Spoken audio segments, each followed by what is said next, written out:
You are listening to Proof Text, a Glossa House podcast exploring Scripture and all things related to it. New episodes are released daily. For more information, check out glossahouse.com and subscribe to our channels on Spotify and YouTube. Welcome and enjoy. Hello, welcome to Constituent Marking with Fred Long on Proof Text. And I'm Fred Long. We're looking at 1 Corinthians 13:5. This is the love chapter. We're kind of getting into the meat of it. Paul has been defining how one acts lovingly, how one acts, a verb, lovingly. And in verse 5, we're going to see 4 negative pronouncements. Sometimes you can define something not only by positively describing it, but also by negatively describing it. In other words, saying it, this is not what it looks like. And that's what Paul's doing here in verse 5. So let me read the Greek text as I mark it. We're going to see 4 instances of ou, forms of ou. So ouk askemoni, which is love does not act shamefully. Eskomone is a verb that means to be or act shamefully. So these oo's are dotted, underlined, or dotted, boxed, or circled. And so I've done that with all of the oo's. And so you have the short initial statement, love does not act shamefully.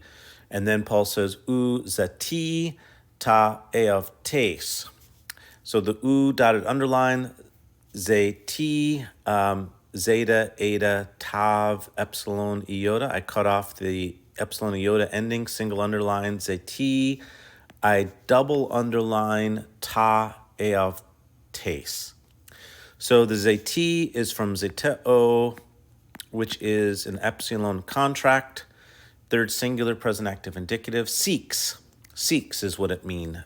It does not seek. And what does it seek? Well, double underline, ta. Ta is a neuter article, plural accusative. It's the direct object, double underline.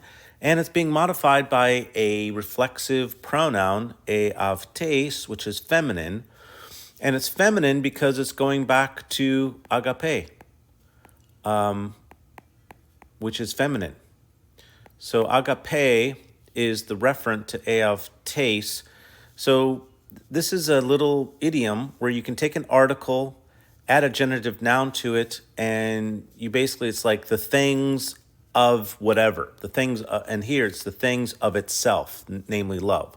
So love does not seek or is not seeking the things of itself. So the little trick here in terms of translating ta with this modifier is to turn the ta into simply the word things. This is just a little trick that you kind of learn, the things of itself. And it's just a way to kind of generalize anything that pertains to eavtes itself. All right, so we're halfway through verse 5. The next verse is next part of the verse is ou, dotted box, paroxunete, and this is from paroxunome, paroxuno. So this is indeed a true, I think, a middle. So this verb is underlined. You cut off the ending ete. So it's present, middle, passive, indicative, third singular, and refers to, it means like angered. It is not provoked.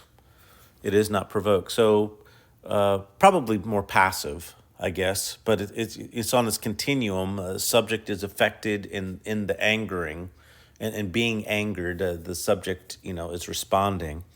So it is not provoked. Love is not provoked.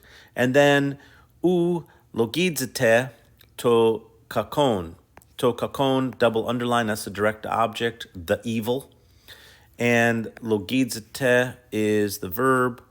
This is, I cut off the ending there. And this is from logids ome. It means to, so this is present middle formed, indicative, third singular.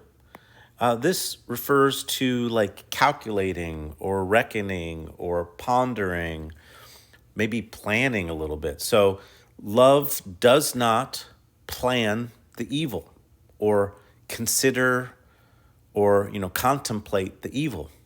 Yeah, so it's not provoked, and it doesn't consider the evil. Perhaps we're to imply like revenge in some kind of sense like that. All right, so these are 4 statements about love, saying love doesn't act in this way. It doesn't act shamefully. It does not seek the things of itself.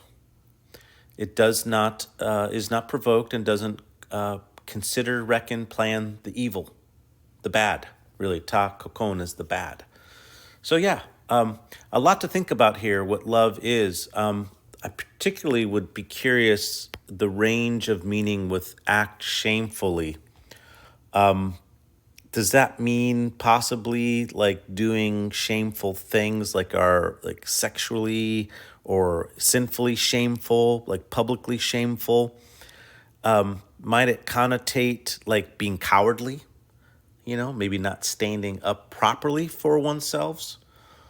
So on the one hand, kind of being too compliant, being too, is that part of what it means to be shameful? And then the other extreme maybe would be not seeking, being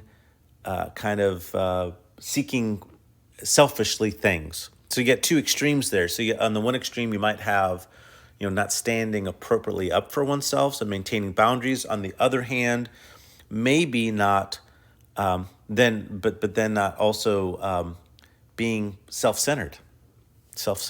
Yeah. So maybe those are 2 extremes there. It is not provoked, but then it also does, and it doesn't consider, reckon, plan the evil. All right. Well, I hope you found that helpful, and I hope that love increases in your life.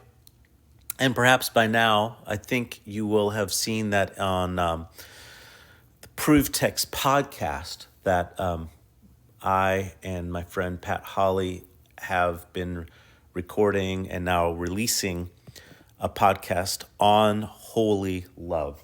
And so I hope you can enjoy that if you haven't discovered that yet. Holy, WHOLLY. It's worth thinking about love and the nature of love, and we're going to dedicate a podcast to that. So anyway, hope you're doing well. Thanks for listening and watching, and hope to have you listen and watch next time. Interested in growing your ancient language skills but not sure where to start? Glossa House can help. From illustrated readers and short stories to lexicons and grammars, Glossa House offers a variety of resources for beginning, intermediate, and experienced ancient language learners.